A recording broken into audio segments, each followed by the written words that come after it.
మాత్రం నీకు నోరు పెగల్లా, దాని గురించి మాట్లాడడానికి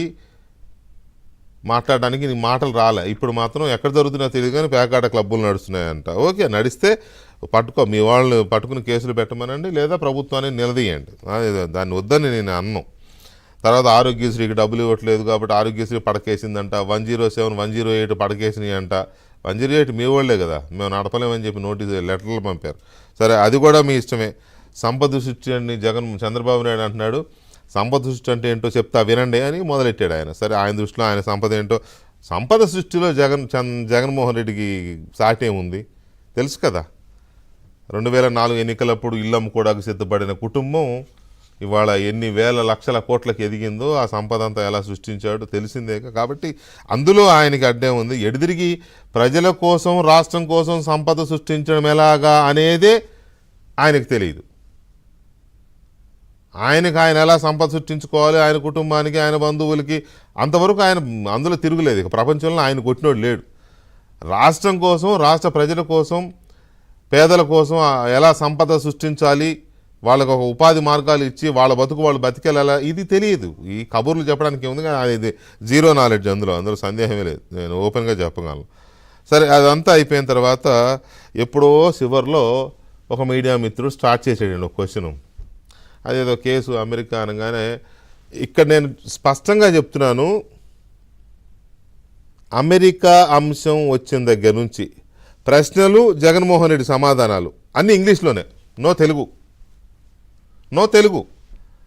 అడిగే జర్నలిస్టు ఇంగ్లీష్లోనే అడుగుతాడు, చెప్పే జగన్మోహన్ రెడ్డి ఇంగ్లీష్లోనే చెప్తాడు.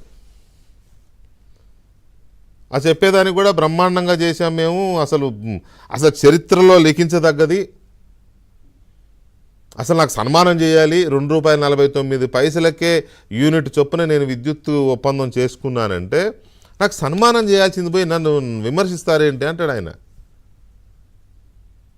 మరి అంత సన్మానం చేయాల్సిన అంశము, గొప్ప పని నువ్వు చేస్తే ఎన్నికలప్పుడు ఎప్పుడు చెప్పుకోలేదు, ఎక్కడ వినలా, ఫస్ట్ టైం వింటున్నాం ఈ మాట మేము.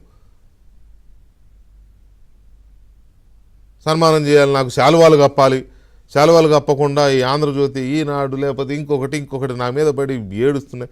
ఆ ఏడ్చేది మీరు మీడియా మీద పడి. సరే, అది అలా అయిపోయిన తర్వాత ఇది మంత్రివర్గంలో ఎందుకు పెట్టలేదు మహానుభావుడా, చివరి నిమిషంలో తీసుకొచ్చి రాటిఫై ఎందుకు చేసుకోలేదు క్యాబినెట్లో అనే దానికి సమాధానం లేదు. మీ బంధువు, నీ కుటుంబ సభ్యుడు, మొన్నటిదాకా నీ మంత్రివర్గంలో సహచరుడు, విద్యుత్ శాఖ మంత్రిగా పనిచేసిన బాలినేని శ్రీనివాసరెడ్డి వచ్చి నాకు తెలియదు, అర్ధరాత్రి తీసుకొచ్చారు ఫైల్ సంతకం పెట్టడం, నేను పెట్టను దొబ్బేయమన్నాను, తెల్లారి అడావుడిగా 10 నిమిషాల ముందు తీసుకొచ్చి అక్కడ పెట్టారు, రాటిఫై చేయలేదు తర్వాత అని చెప్పి ఆయన ఏదో చెప్పాడు. బాలినేని శ్రీనివాసరెడ్డి చెప్పిన దాని మీద నువ్వు సమాధానం ఇచ్చావా, ఒక మాట మాట్లాడావా? మాట్లాడాల. అసలు విషయానికి వస్తే అదాని కలుస్తూ ఉంటాడు, కలవడంలో తప్పేంటి, ఎన్నోసార్లు కలిశాడు, దీని గురించేనా అంటాడు. ఇక్కడ 2 విషయాలు నేను స్పష్టంగా చెప్పదలుచుకున్నా.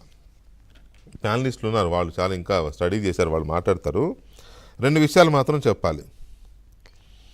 ఒకటి, ఆయన ఏమంటాడంటే, సెప్టెంబర్ 15, 2021 నాడు ఒక తీయటి కబురు వచ్చింది నాకు, తీయటి కబురు సెకీ నుంచి, solar energy corporation of India, కేంద్ర ప్రభుత్వ రంగ సంస్థ నుంచి తీయటి కబురు వచ్చింది. అద్భుతంగా మా రాష్ట్ర రైతుల కోసం, కరెంటు కోసం చేస్తున్న కృషిని అభినందిస్తూ ₹2.49 మీరు ఏదైతే సోలార్ ఎనర్జీ జనరేషన్ కోసం, రెన్యూబుల్ ఎనర్జీ జనరేషన్ కోసం, ప్లాంట్ల కోసం టెండర్లు పిలిచారో అందులో లీస్ట్ టెండర్ ఏదైతే వచ్చిందో ₹2.49 అంతకే మేము మీకు సోలార్ ఎనర్జీ ఇస్తాము అని సెకీ నుంచి తీయటి కబురు వచ్చింది.